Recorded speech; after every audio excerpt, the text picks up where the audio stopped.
Clarence couldn't believe his luck at the disco. He had been going there almost every night. He had pulled in a few gazelles on occasion, nothing to write to Penthouse about though. Tonight was different. All his hard work was finally starting to pay out. He'd spent a small fortune on the best polished duds a working man could buy, yet still pay the rent on his lair. Countless hours mixing the ultimate man scent, a little high karate, a little patchouli, musk, lion ball oil, a tinge of tiger testicle, baking soda and yarn butter. Man, that shit made himself horny. He had a few sessions of matador style, turning his head over his shoulder, admiring his own tense, oily-ass surface in his closet mirror while hastily rubbing out a hearty portion of his own personal brand of man chowder. Clarence had bagged a real gem. Queen of the dance floor. A shining star. A really drunk shining star. Like a cheap plastic, crooked star you put on your Christmas tree 3 years after your wife leaves you and you climbing up a fucked up step ladder crying, hoping you fall into the tree and get electrocuted. He thinks her name is Tiffany but calls her Trixie. Like Speed Racer's girlfriend. Speed was a god. Trixie was his queen. Clarence walks past the bed where Trixie lies face down in the pillow, obviously hanging on tight to keep the room from spinning. If she tries to run she won't get far.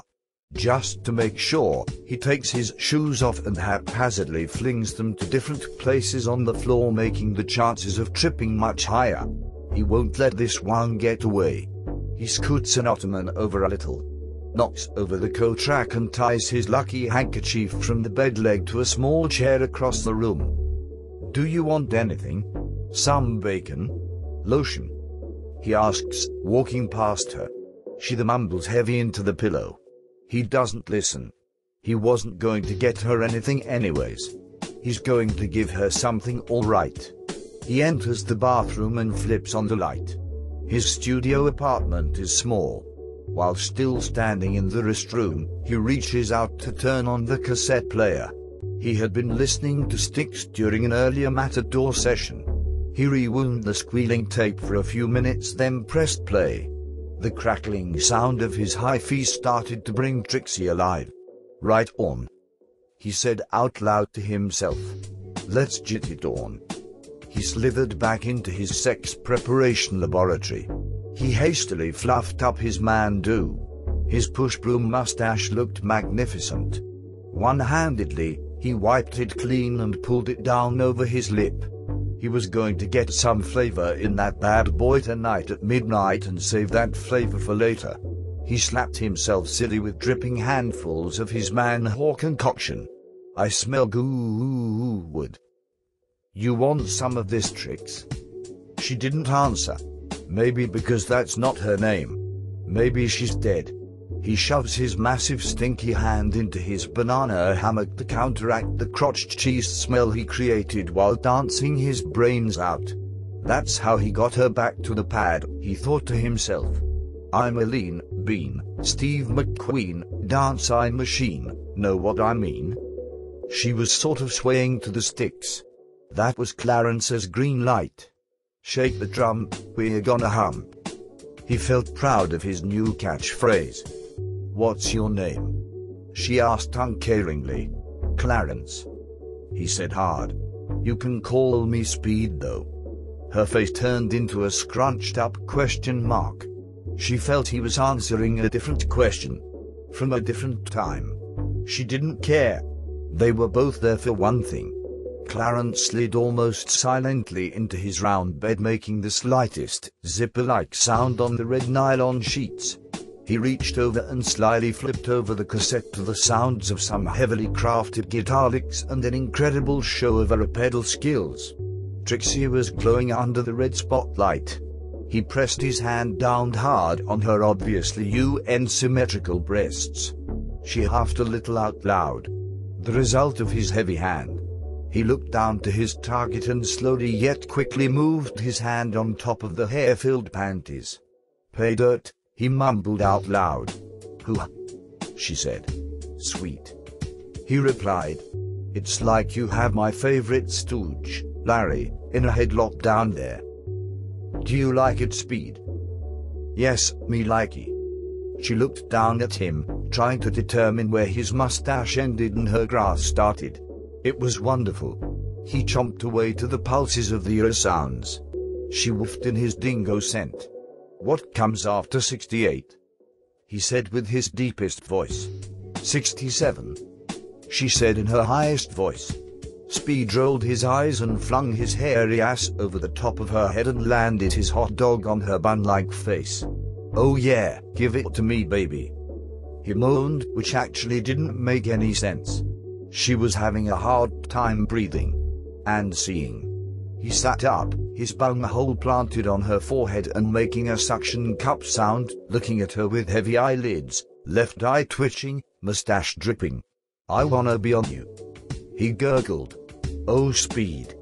He poised his Mercury Montego at the entry of her service bay. I need a lab job, baby. He spit in his hand like a biker after a giant moth flew down his throat and gingerly applied the glaze to his groinal hood ornament. He pounded on her like a Bible salesman in a door store. Lot of doors, nobody home. Looked sort of like somebody crashing on an inner tube, all over the place, no control. Trixie thinks she likes this. The two of them are glistening in the red light. Her orbs dancing like retards to the clanging of church bells. His marble sack slamming on her back door like the bartender at his mom's house. His hand had been beneath her rump this whole time and he couldn't feel it anymore. He yanked it out and threw it to the side. It moved like a sleepy seal's flipper. Why don't you make like Clint Eastwood and climb on top? She obeyed, not knowing what that meant. He felt like an upside-down pony and told her so. Get to Dodge before the sun goes down. He barked, smacking the side of her leg. She wriggled hard and fast. She was drooling. So was he. Ah. H. He yelped. I am gonna blow. Slow down a second. He tried to fold in half to make her slow down. She was pulling in the whole stalk. One of the balls went in and stayed in even when his Chrysler was almost all the way out. H. My ball. He sat upright, which sent her tumbling backwards onto the floor. She landed on the stretched handkerchief, which caused the small chair to rush toward her and bump into her face. She screamed, which would be expected when you get rushed by a chair. Meanwhile, Clarence was convulsing on the bed and torrents of human jalab were spewing from his G's injector, hitting the lampshade, cassette player, a small unicorn figurine and on his keys. He looked like a newbie firefighter with a live fire hose trying to either aim it or turn it off. Trixie watched him with her mouth hanging open, not quite sure if she should do something. Like run. Are you okay? She asked, slightly concerned. Yeah, I'm good. That was good, I'm okay. Wow. She remarked. That was crazy. Yeah, that sure was. The words came out as he exhaled. I could make you breakfast. He sort of said askingly.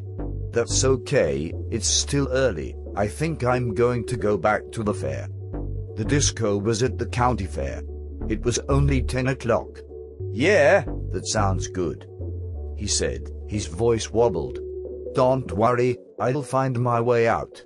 Bye, Trixie said, her voice fading along with her down the short hallway.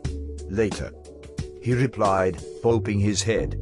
He jumped toward his bed, doing a half-turn in the air and landed with a bounce, feet crossed, hands behind head. He reaches over, presses the sticky play button on the cassette player. Who is the man? He high-fives himself and slips into his comfort zone.